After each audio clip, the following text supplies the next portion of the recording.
I never thought I would find myself standing in front of Crestwood High School at the break of dawn, my heart pounding like a drum in my chest. The sun was barely rising, casting long shadows across the pavement that smelled of damp earth and yesterday's rain. I didn't particularly care about any of it. What mattered was the girl who had pushed me into this moment, Ashlyn Rivers. I could still hear her taunts ringing in my ears, her laughter echoing like a cruel melody. It had been 6 months since the last time she cornered me in the school hallway, her cheerleader friends giggling behind her as they watched me squirm. "You should just give up, Leela. You'll never be as popular as us," she had said, her voice dripping with condescension. That day, the weight of humiliation had crushed me, and now, the memory of that moment surged through me like poison. I was tired of being the easy target, the quiet girl who always faded into the background. Today was going to be different. I took a deep breath, inhaling the brisk morning air and letting it fill my lungs. I could feel the chill on my skin, a chill that felt oddly exhilarating.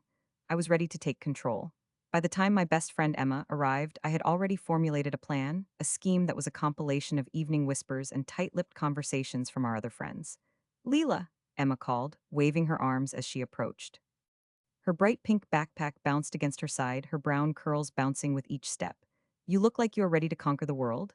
"Something like that," I replied, trying to keep my voice light. But the truth was, I felt like I was walking a tightrope over a pit of snakes. One wrong move, and I could find myself falling into chaos. "You're not going to freak out, are you?" she asked, her eyes wide with concern. "You know how Ashlyn can be. Are you sure you want to do this?" "I have to, Emma. I cannot keep letting her walk all over me. She thinks she can just bully anyone and get away with it. I need to show her I am not afraid," I stated, my heart racing at the thought. Emma frowned, biting her lip. "Just be careful. You don't want to start something you can't finish." "I know what I am doing," I assured her, though I wasn't entirely sure if I really did. As we walked toward the entrance, I felt the weight of my plan settle around me like an iron cloak. The conversations from the previous night replayed in my head. "I just want to get back at Ashlyn," I had said to Emma, who had looked hesitant but ultimately supportive. We had gathered our small group of friends, all of whom had their own reasons to dislike Ashlyn: her arrogance, her gossip, her need to reign supreme over everyone else in the school. "There's a way to make her regret what she did," Emma had piped up, her eyes gleaming with mischief. "We could expose her secret," she said. My heart raced at the thought. Ashlyn was perfect on the outside, a star athlete, beautiful, and adored by so many. But everyone had their flaws, and I had discovered Ashlyn's a long time ago. What if we could catch her doing something she wouldn't want anyone to see? I had suggested, my mind racing as ideas bounced around my head. And now here we were, on the brink of putting the plan into motion, standing in front of a building that had become a battlefield, a territory where Ashlyn waved her flag of superiority. The halls would soon be filled with students, and the thought sent a shiver of excitement through me. "You okay?" Emma asked as we reached the entrance. "You look a little pale." "Just a bit nervous," I admitted, brushing my hands against my jeans as if that would somehow clear away the jitters brewing in my stomach. "Let's just get through the day and see what happens." The bell rang, cutting through the morning stillness. I took one last breath and pushed open the door, stepping into a realm that was both exhilarating and terrifying. The school hallways, usually abuzz with chatter and laughter, felt charged with impending drama. As we made our way to our lockers, I caught a glimpse of Ashlyn at the far end of the hallway, standing in her little group of followers, her laughter ringing through the space.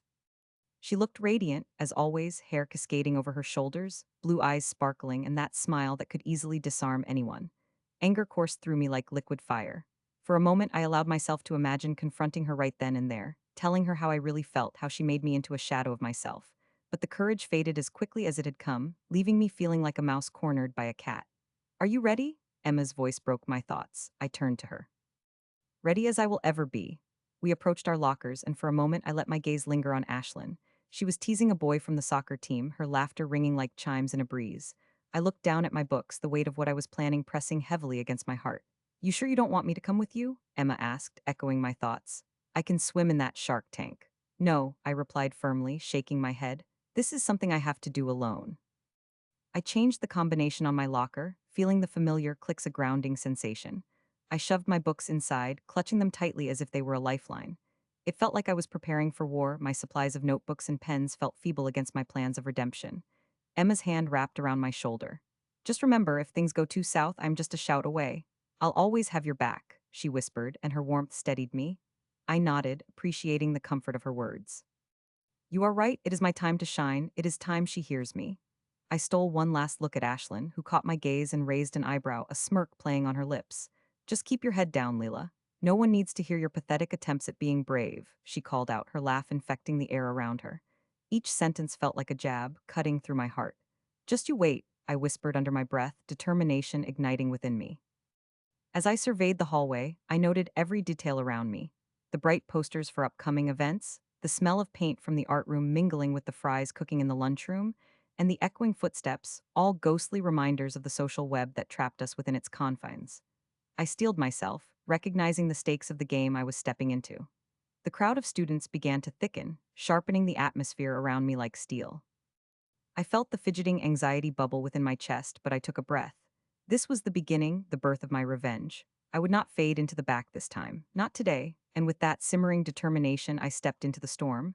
I felt different. I was tired of blending into the paint of the walls. It was time to color my own world. As the day rolled on, whispers of my plan danced through my thoughts. I would gather my evidence, expose her, drag Ashlyn from her pedestal, and watch the way she squirmed under the weight of what she had inflicted upon me. There was beauty in revenge, a satisfaction layered like tufts of whipped cream atop a sundae, and I was finally ready to dig in. The day passed, each second ticking away slowly, like molasses creeping through the heat. Conversations ebbed and flowed around me, laughter bounced off the walls, and yet I felt wrapped in my bubble, determined to obliterate the girl who had made my life a hellish maze of insecurities.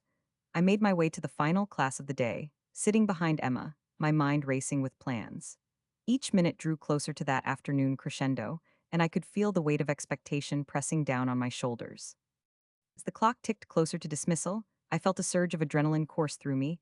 I would soon unfurl the truth in front of everyone and break through the walls that Ashlyn had built around herself. There would be no hiding from this. Each click of the clock amplified my resolve until the final bell rang, and students flooded the halls like a tsunami. I took a moment, watching the chaos unfold, students pushing past each other, friends reuniting, and as I stood amidst it all, it felt electric. Ready? Emma asked, her voice barely above the roar. As I'll ever be, I replied, my heart pounding with culminated excitement. We moved through the throng, inching closer to Ashlyn's usual territory, where she would gather her band of followers like a queen on a throne. I could see her, the sparkle on her eyes dimming as reality posed a threat she hadn't anticipated. At that moment, everything hung in the balance. I was the storm building on the horizon, ready to unleash my fury and transform my pain into something powerful. Revenge was no longer a matter of whim, it was a choice I had made, and there was no turning back now. I stood on the brink of chaos as I stepped into Crestwood Mall, its shining tiles gleaming under the bright skylights that illuminated the sprawling expanse of shops and food courts beneath. The air buzzed with chatter, laughter, and the distinct smell of cinnamon buns wafting from the nearby food court. My heart raced, each beat echoing in my ears, mixing with the sound of hurried footsteps and the jingle of shopping bags. This place had been my sanctuary, but today it felt more like a battlefield, one where I was determined to reclaim my power. I shoved my hands deep into my coat pockets, fighting the chill of the late fall air that drifted inside the mall. I was on a mission, and my target, Allison Sparks, was somewhere among the milling crowd, feeding off her followers' admiration and the spoils of her manipulation. Just thinking about her sent a fire roaring in my stomach. It had been 2 months since she had turned my life upside down, and I still felt the weight of her betrayal, heavy as an anchor pulling me down into icy waters. She had laughed as she took everything from me, and I had spent the last weeks plotting my revenge. I navigated through the throngs of shoppers, people picking out clothes, families lingering near the toy stores, and friends squabbling over where to grab a bite. My heart quickened as I spotted the perfumed haze of the teen girls section of a popular clothing store. There she was, Allison, her blonde hair a perfect curtain that framed her face, and her rich, designer clothes setting her apart, as if she were the queen of them all. Effortlessly she laughed, a sound that resonated through me like nails on a chalkboard, reminding me of the betrayal she had orchestrated. Leela, a voice chimed, pulling me momentarily from my dark thoughts. I turned to see my best friend Mandy, rushing toward me with a wave. She had that sparkle in her eyes, the kind that glittered in the light and sparked warmth in my chest. You made it, you ready to shop? I found this amazing jacket that, Mandy, I interrupted, forcing a smile through the anxiety tightening my insides. Can we not do the shopping thing right now? I have something else in mind. Her expression shifted instantly, concern washing over her face. What do you mean? Is it about Allison? The name hung in the air like a bad smell, and I nodded, letting out a breath I didn't know I was holding. You're not thinking about confronting her, are you? You know how that will end. I know, I said quietly, looking around to make sure nobody was listening closely. I wanted to be careful. But I'm tired of her making me feel so small. We can't just ignore her. Mandy's face softened. Leela, I get that, I do, but maybe we can just avoid her. Maybe we could grab some food instead? I glanced back at Allison, who had turned toward a group of other girls, likely planning her next move in the hierarchy of high school royalty. My stomach turned with frustration. It's not that simple, Mandy. You don't get it. It's not just about me anymore. She can't keep doing this to people. Mandy fidgeted with her sweater sleeve, clearly conflicted. I get it. I just don't want you to do something you'll regret. You're better than that. I almost laughed, but there was a bitterness to my humor, one that I couldn't shake off. Better than what exactly? Standing around while she prances around like she owns the place? Better than being the punching bag for her little games. My voice rose a little, catching the attention of a nearby shopper who turned to glance at us. I dropped my tone, lowering my head. I have to do something. Mandy studied my face, her dark eyes darting between my gaze and the direction of Allison. Okay, so what do you have in mind? I could feel excitement creeping back in, almost like electricity in my fingertips as I relished the idea of turning the tables. I found out through some sources that there's a secret party happening at Jamie's house next Saturday night. Everyone's going to be there, everyone, including Allison. Okay, Mandy said slowly, her curiosity piqued. And, and I continued, feeling my confidence swell, if it were to somehow look like Allison was getting a taste of her own medicine at that party, making her the butt of the joke. Mandy's mouth formed a small O of realization. Leela, you want to embarrass her on her own turf. That's risky. Risky. I scoffed, shaking my head.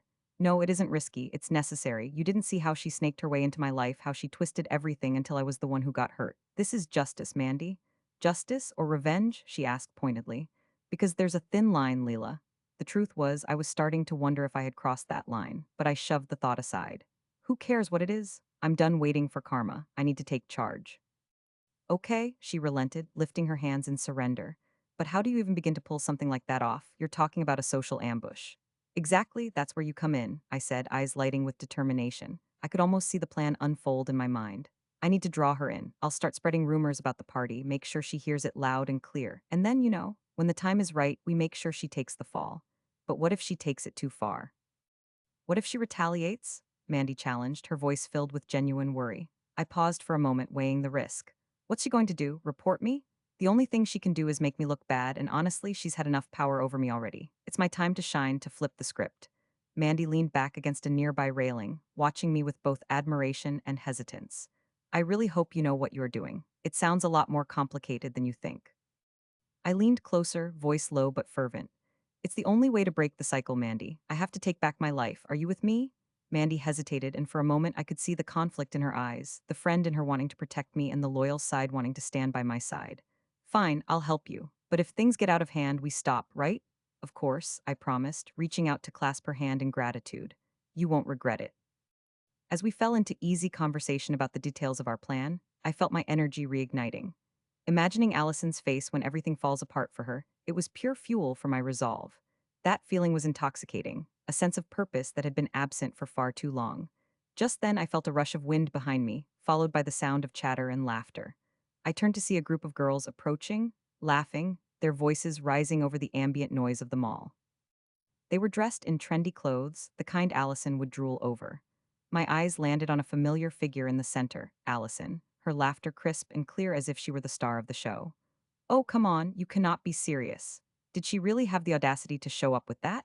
They all burst into giggles, and the sting of her words lingered in my mind, igniting flames of anger deep within. I knew she was talking about me, likely recounting tales of my downfall with her friends as if it were a grand performance. Suddenly, the thought of her future humiliation swept over me like a wave of validation. I could feel my heartbeat match the pulse of my resolve. I had to make this happen. Hearing her snide remarks brought a darkness to my thoughts, but I fought it. After all, I had decided to bring light back into my life. Let's go, I urged Mandy, feeling the tension churn in my gut. Where? She asked, confusion partially replacing her worry. Let me show you a place where we can start putting our plan into action. I smiled, knowing the way forward. We have work to do. We made our way out of the store and past the group of girls, my heart thumping with newfound vigor, my steps firm with purpose. Each moment brought me closer to taking back my life, closer to putting Allison in her place, and as we walked, I felt the weight of anxiety begin to lift, replaced instead with the thrill of anticipation. The mall swirled around me. I barely registered the storefronts, the tasteful displays, or even the sweet smell of freshly popped popcorn that wafted nearby. All I could focus on was the fleeting days ahead. Revenge tasted sweeter than any treat the mall could offer. It was my time, and I would paint the town with the colors of my triumph. The sun hung low in the sky, casting elongated shadows as I walked down Maple Street, my heart pounding in tandem with the rhythm of my footsteps. Each beat felt like a reminder, a steady drum urging me onward, or perhaps a threat. The anticipation hummed in the cool evening air, vibrating through me like a live wire. I had a plan, a brilliant scheme that flickered to life like a flame catching on dry grass, and now it was time to fan that flame into a wildfire. As I strode past the old swing set in the small park where I used to spend endless summer afternoons, I felt a pang of nostalgia, mixed with anger. Memories rushed back, laughter filling the air while the sunbeams danced on the surface of the nearby pond. But now, every swing seemed tainted. The laughter I heard was nothing more than whispers of betrayal, echoing in the sacred space of my childhood. There was no going back now. My mind drifted back to Madeline and her cruel friends, boasting of their petty victories, sowing pain they didn't comprehend. I had to make them understand what they had done. Suddenly, my phone buzzed in my pocket. It was a simple notification, a text from Jenna, my only ally in this chaotic storm. "Are we still on for tonight?" It read. I hesitated just a moment, biting my lip as I glanced around, half expecting Madeline's perfect blonde head to pop up out of nowhere, taunting me with an impassive smile. "Yeah, we are," I typed back rapidly, my fingers moving instinctively over the screen. "What time?" "7, you won't regret it," she replied, and the excitement coursed through my veins like a shot of adrenaline. Jenna was the only person I truly trusted, someone who had stayed in my corner when the world stacked itself against me. "Meet at my place?" I replied, and a moment later my phone dinged again. "Got it. See you soon." I continued walking, my mind racing as I formulated the details of my revenge. I had decided to turn Madeline's Sweet 16 party, which was supposed to be a grand celebration for her, into her worst nightmare. The desire for justice burned in me, more potent than any fear I felt. I had secretly purchased a canister of harmless glitter bomb powder, a prank that resembled confetti but would leave its mark long after it was unleashed. Glitter, when caught in the air, would stick to everything and everyone, and Madeline would not be able to escape it. It felt deliciously ironic. Her perfect party would soon become a maddening mess. As I approached Jenna's house, I felt a familiar rush of comfort. Her place was a small, cozy white cottage, the painted blue shutters contributing to an inviting ambience. The smell of homemade brownies wafted out the front door as I stepped onto her porch. I knocked, and Jenna opened the door with a wide grin, her chestnut curls bouncing. "You're just in time. Brownies are fresh out of the oven," she exclaimed, pulling me into a hug. "How are you feeling about tonight?" My heart raced a little faster at her question. "Excited and nervous at the same time," I admitted, stepping inside. The living room was decorated with colorful fairy lights, creating a soft and warm glow. It was packed with various arts and crafts supplies laid out on the dining table. Jenna had always been crafty, and I knew she would have her eyes on the details. "Be nervous. Tonight is about reclaiming our power," Jenna said, plopping down onto the couch and gesturing for me to join her. "We can do this. Just think of Madeline's face when you make your move." I tried to laugh, but it came out more like a strained huff. "It's so ridiculous, isn't it, feeling this way because of her?" I rolled my eyes, leaning back into the couch cushions, those sentiments swirling in my heart like a mix of guilt and excitement. "But she deserves it. She ruined my life for so long, and I refuse to be her punching bag anymore." "Exactly," Jenna affirmed, biting into a brownie and offering me one. They were gooey and rich, a delightful distraction. "You're a queen, Leela. You deserve to feel powerful and happy again. This is just the beginning." Taking a moment to indulge and savor the warm chocolate melting in my mouth, I nodded slowly. "You are right. I need to make a statement." I envisioned Madeline's perfectly styled hair transforming into a brilliant explosion of glitter, her carefully chosen dress peppered with colors that would forever haunt her immaculate reputation. I could picture it, and the reverie ignited the spark of joy within me. But then the knot of anxiety curled around my stomach once more. But what if it does not go as planned? What if I get caught? I chewed my thumbnail, a habit I thought I had kicked long ago. "Leela, listen. This is your moment. You are in control. Even if it does not go precisely how you imagine, it will be memorable. It will send a message," she reassured me, her eyes bright with excitement. Jenna always had a way of seeing the silver lining, no matter how dark the storm clouds loomed. "All the times Madeline has put you down, belittled you, and laughed at your expense, they all lead to this one pivotal moment. Just don't overthink it." Gripping my hands, Jenna executed a dramatic expression of mock contemplation, a clear reflection of her vibrant personality. She winked cheekily, and I couldn't help but chuckle. "You overthink everything. Just channel your inner badass and own it." We both burst into laughter, the weight of our emotions momentarily lifted. I began to envision the bright shimmer of the glitter floating through the air, like stars dispersing across the night sky. I could almost hear the gasps of shock and the exquisite sound of Madeline's frustration. I wanted this. I craved it, arching my back like a cat sharpening its claws. Okay, let's get the supplies ready for the party. I want to make this grand, I declared, feeling empowered and ready to take on the evening. Moments later, we found ourselves hunched over the table, putting finishing touches on the plan. The air was thick with the scent of dried glue and paint as we worked swiftly with our supplies. Jenna had never been too fond of the glittering chaos we often created, but today I found joy working with that dazzling powder. We arranged our stash carefully so that everything would be in place, and it struck me how a little order could conjure a storm of disorder. Do you think we can squeeze in a dramatic reveal? Like sprinkle it just as she is about to cut the cake? I suggested, trying to stifle the excitement that bubbled up inside me. Jenna's eyes lit up and she nodded enthusiastically. Exactly, the cake will be the climax. Everyone will be focused on it and the glitter will fly in like a surprise attack. Perfect? I couldn't help but grin. Think of the look on her face when she realizes what has happened in front of everyone. It is going to be priceless. Our visions fluttered together like delicate butterflies, spurred on by the intoxicating lure of revenge. As the clock approached 7, we made our way to Madeline's house, excitement mingling with a tinge of fear I pushed down deep inside of me. The sky was now painted in shades of purple and orange, creating a beautiful backdrop for this twisted evening. The scent of barbecued hot dogs and grilling sausages reached my nostrils as we approached the house, every detail striking me. A gathering of partygoers filled the backyard, laughter blending with music that spilled from giant speakers positioned around the yard. Lights blinked cheerfully, casting shadows and illuminating the guests mingling beneath the stars. I swallowed hard, nerves fluttering in my stomach like caged birds wanting to escape. Remember, stay focused, and we will do this together, Jenna whispered beside me. Her voice was calm, steady. It warmed my racing heart as she squeezed my hand for encouragement. I took a deep breath as we entered the backyard, a charming tableau of lights and laughter surrounding us. Scanning the crowd, my eyes zeroed in on Madeline, her radiant smile in full display as she unwrapped presents with uncontained delight. Everyone surrounded her, whispering and giggling, seemingly enthralled by the glow of her popularity. I felt a wave of bitterness wash through me as I recognized the sheer absurdity of it all. Somewhere deep within me, I wanted nothing more than to blend in, to be a part of the joy, but the deep-rooted resentment an uninvited guest at the moment. Jenna's reassuring squeeze pulled me back to our mission. This is it, are you ready? Yes, I breathed out, my resolve strengthening as I caught sight of the glitter bomb tucked away safely in my purse. Let's blow their minds. We hid behind a large oak tree, my heart pounding in sync with the lively atmosphere around us. I watched as Madeline giggled and tossed her hair over her shoulder, surrounded by her group of admirers. The scene felt surreal and painfully real, all at the same time. This was what she had worked so hard for, an image of perfection crafted through manipulation and cruelty. Each laugh echoed disappointment within me, but I harbored a different kind of thrill that pulled at my core. On the count of 3, 1, 2, Jenna whispered, her voice barely audible above the jubilant cheers that filled the air. A moment of hesitation gripped me. The odds of our success danced around in my mind. What if Madeline uncovered our plans? Anxiety pulsed through me once more, intermingling with the pleasure of seeking retribution. 3. With a burst of determination, I leaped from behind the tree.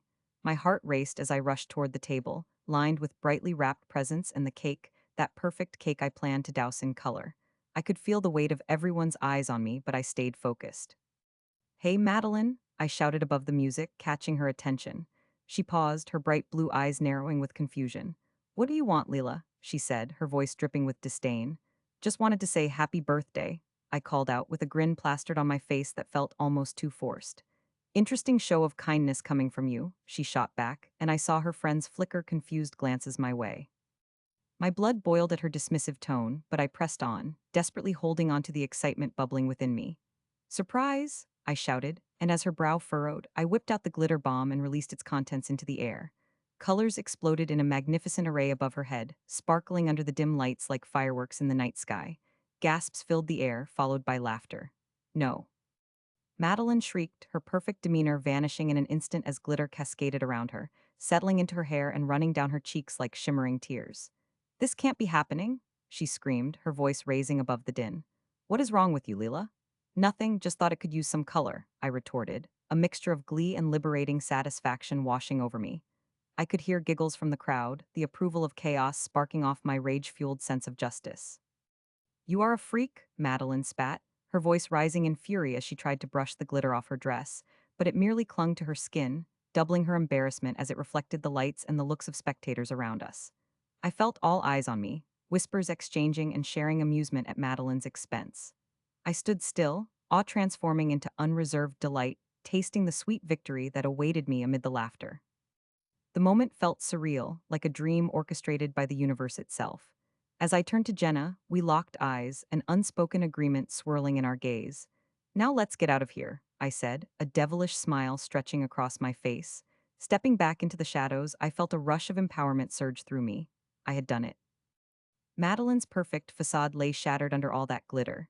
And in my heart, I knew this was just the beginning of my reclaiming what was lost. The sound of the bell reverberated through Crestwood High, a hollow clang echoing in my ears, drowning out the chatter of students rushing to their next classes.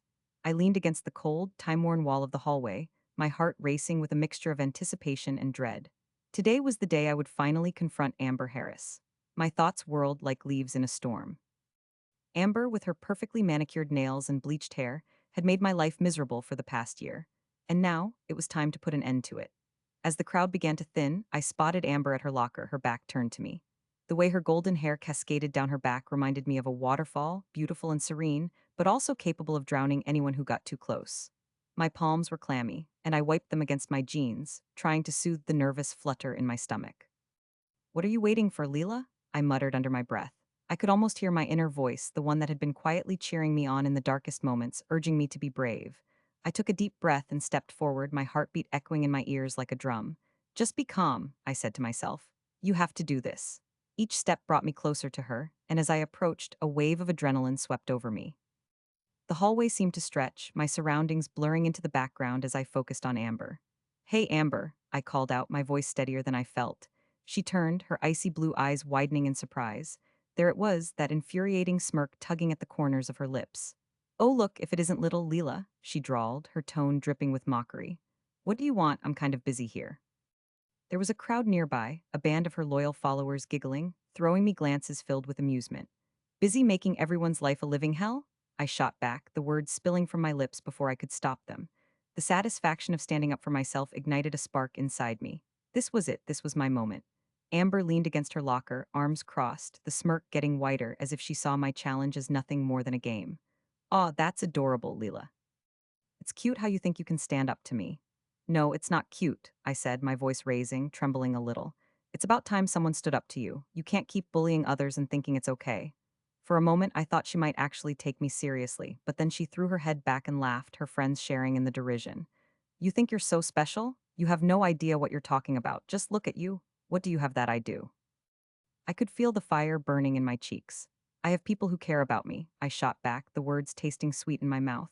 "And I have the courage to say something unlike you. You only hide behind your followers." "Followers, please." She waved a dismissive hand, her nails sparkling under the fluorescent lights. "They are just here for the entertainment, just like I am. You're a sad little girl, Leela. A wannabe hero in a world of villains. You think they actually care?" Cringing, I could already feel the heat rising in my chest, my insecurities bubbling to the surface, ready to drown me. "They might not care now, but they will once they see through your lies. You think you're untouchable, but every villain has their downfall." Amber took a step closer, her eyes narrowing into slits. "You're saying you are going to be the one to take me down? You think you've got what it takes?" "I will take you down," I responded fiercely, my resolve hardening. "You think you're a queen, but you're just a tyrant. People are tired of you.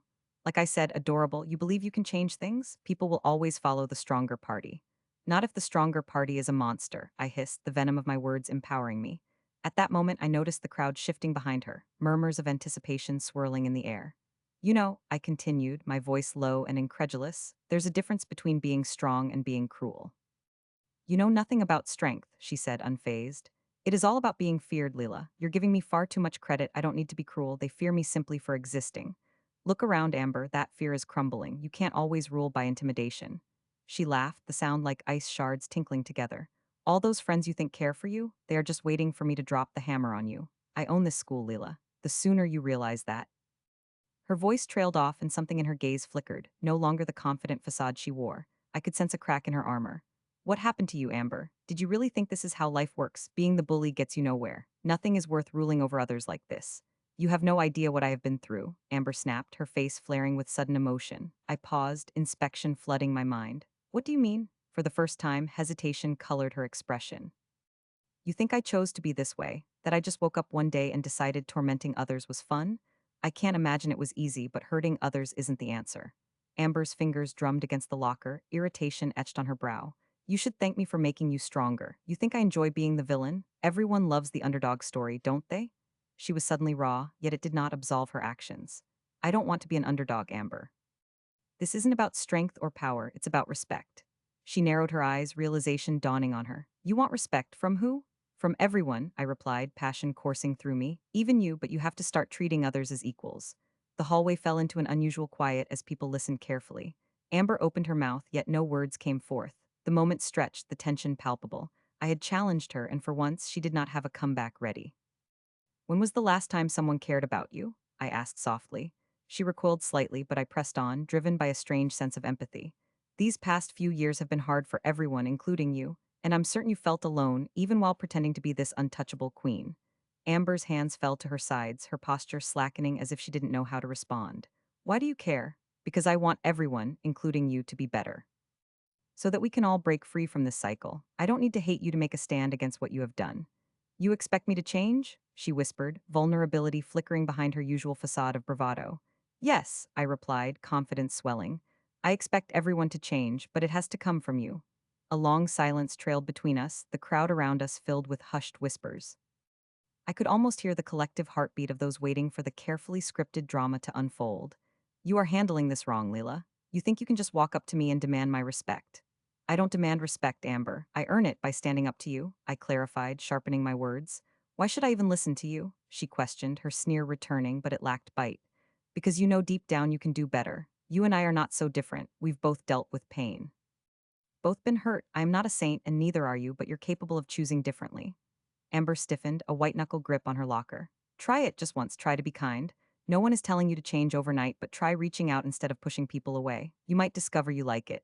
Her breath quickened, an uncertain look flashing across her face as she fumbled for words. Suddenly, her gaze darted away from me, attempting to hide her emotions. The moment felt charged.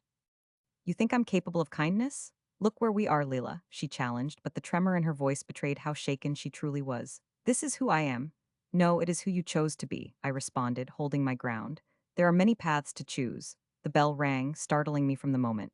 The noise rushed back into focus, the chatter of students igniting around us. Amber glanced away, her usual bravado crumbling slightly. Maybe one day you will get it, Leela, she finally said, her tone less sharp, more tentative. Maybe you will, I breathed, realizing the power of connection, understanding, and compassion. With that, she turned to walk away, and as she did, I felt a strange sting in my chest, a blend of hope and fear. I believe in you, Amber, I called out as she moved away, fighting the urge to cringe when the words left my lips. She paused but didn't turn around, leaving the crowd to murmur as confusion lingered in the air. The confrontation had not gone as I had expected. My heart was still racing, not solely from adrenaline but from the shocking realization that, maybe, today had not just been about revenge. Maybe this was the beginning of something different, a turn toward a future I was terrified of envisioning. I took a deep breath, letting it out slowly, the cacophony of voices fading around me, replaced with a sense of determination. Whatever happened next, I had faced my fear and confronted my enemy. The path ahead might be slow, but I would walk it proudly, knowing that I had tried to change the narrative for both Amber and myself. Crestwood High had been my battleground, and while the war was far from over, today something had shifted. Maybe, just maybe, I was not just a pawn in this game after all. I was ready to take the next step toward rewriting our stories. I stood at the edge of Crestwood High's football field, feeling the chill of the evening air wrap around me like a shroud. It was amazing how quickly the world could transform, just like my own life had done over the last several months. The sun was setting behind the bleachers, painting the sky a gradient of soft oranges and purples, yet my heart felt heavy as lead. I looked down at the crumpled piece of paper in my hand, the invitation to the party at Ethan's house, and felt a surge of anger that momentarily pushed away the lingering sting of doubt. Tonight was the night I would confront him. It was time to bring closure to this chapter of treachery that had unfolded like a bad dream. I took a deep breath, letting the chill seep into my bones, grounding me in the moment. My mind replayed the events of that day like a broken record. How Ethan had laughed at my expense in front of everyone, the mockery that had cut deeper than any knife ever could. I had trusted him, poured my heart into him, and he had turned it into a joke for his friends. This betrayal would not go unanswered. I could feel the adrenaline coursing through my veins, building with every thought of him. The tree line in the distance swayed gently in the breeze, a reminder that nature always seemed to know something we didn't. The whispers of the wind seemed almost conspiratorial, nudging me forward, urging me to carry out the plan I had so meticulously crafted. The goal was not just to confront Ethan, but to leave him in the same pit of despair he had thrown me into. I couldn't let him walk away unscathed. Revenge was a dish served cold, and I intended to savor every bitter bite. As I walked toward the house, my stomach fluttered uncomfortably. What if things did not go according to my plan? What if I failed? My mind swirled with those questions, but I couldn't turn back now. My destiny was built on the ashes of his deception, and I would rise from that fire. I approached the house, an imposing structure that loomed like a giant in the dim light. Laughter and music spilled out of the open doors, sounds of joy that felt so alien to me at that moment. I pushed through the crush of bodies, feeling the vibrant energy of the party wash over me. Dressed in my best black dress, I had chosen to make an entrance. Heads turned and whispers floated around me, but I was not interested in appeasing anyone's curiosity. I searched for Ethan, my heart pounding as I spotted him in the corner with a group of guys, his laughter echoing above the cheerful music. He looked carefree, utterly unaffected by the chaos he had unleashed on my life. With determination fueling my steps, I pressed my way through the crowd, my resolve solidifying with every stride. I could hear snippets of conversations around me, the air thick with the smell of cheap beer and sweet perfume. As I neared Ethan, I clenched my fists, my nails digging into my palms, ready to unleash my pent-up fury. "Leela, hey!" Ethan shouted, finally noticing me. He wore a cocky grin that made my blood boil. "You came. I did not think you would actually show up." Tilting my head, I shot him a pointed look. "Surprised? Or just expecting to manipulate everyone into thinking you are the charming guy?" I spat, every word dripping with venom. The laughter among his friends faded, their expressions shifting to confusion, as if they could sense the charge in the air. "What's that supposed to mean?" He shot back, but I could see a flicker of uncertainty in his eyes. The smug arrogance that usually filled him began to wane. "I think you know exactly what I mean," I replied, my voice steady. "You made a joke of our relationship, and I came to return the favor," I said, the thrill of revenge sending tingles down my spine. Suddenly, Ethan's bravado faltered. "Come on, Lila, it was just a joke. I did not mean anything by it." He tried to laugh off my anger, but it only infuriated me further. "A joke?" I sneered. "You think belittling me in front of everyone is a joke? That's rich, Ethan, you know what? You are just as pathetic as I believed you to be." I crossed my arms, letting the words hang heavy between us, ensuring that everyone was listening. "Leela, don't make a scene," he began, his voice lowering defensively, but I cut him off. "Too late for that. You deserve every word I have for you." My heart raced with the adrenaline of confrontation, each pulse a reminder of my purpose.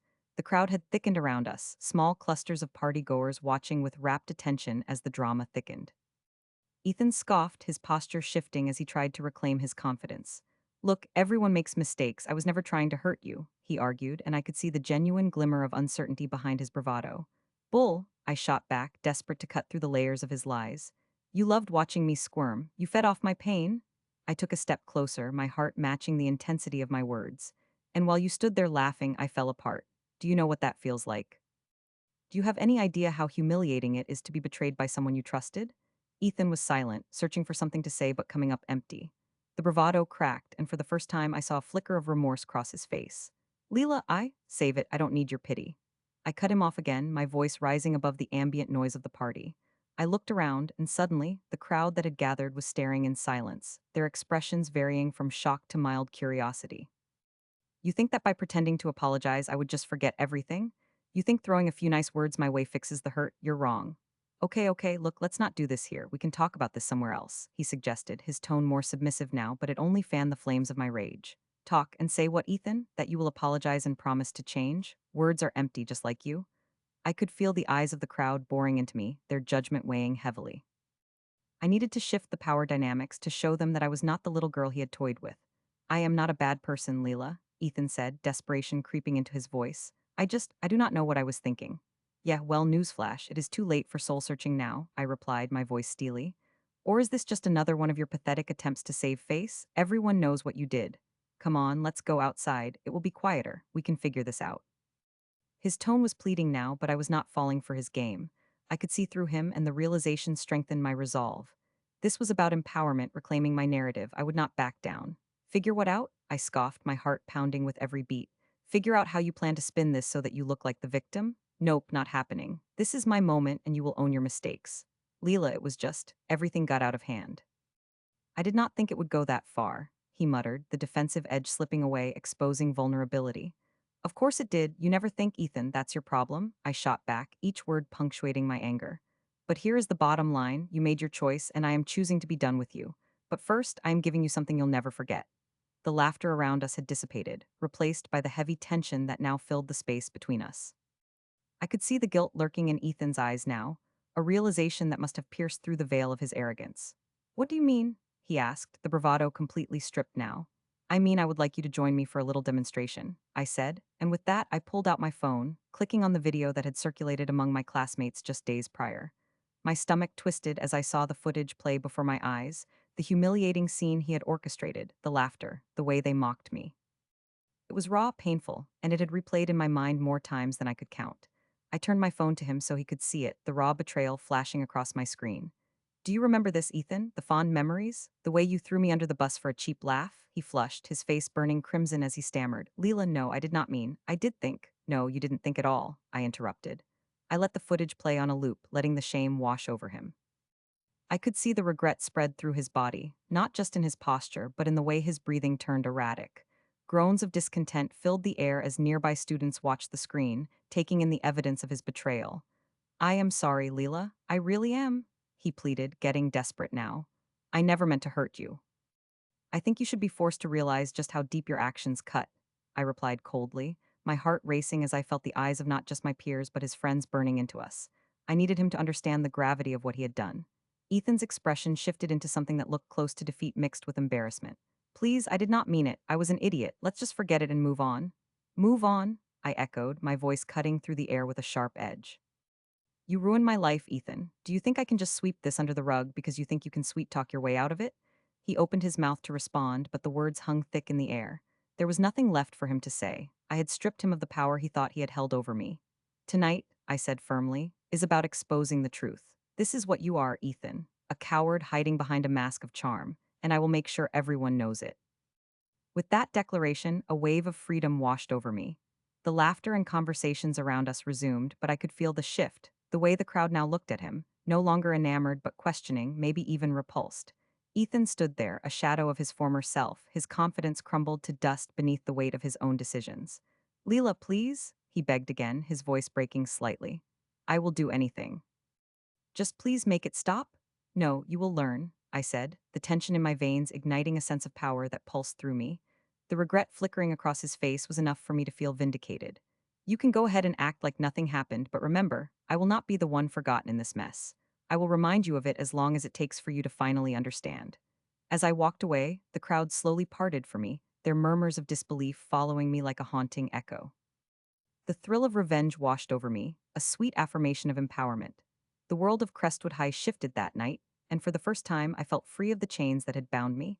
I glanced back one last time at Ethan, standing alone, the weight of his own actions heavy on his shoulders. The embarrassed smile had vanished. I merely smiled, knowing that I had released myself into a future where I would control my narrative. I was more than just a broken girl. I was Leela Monroe, and no one would ever put me down again.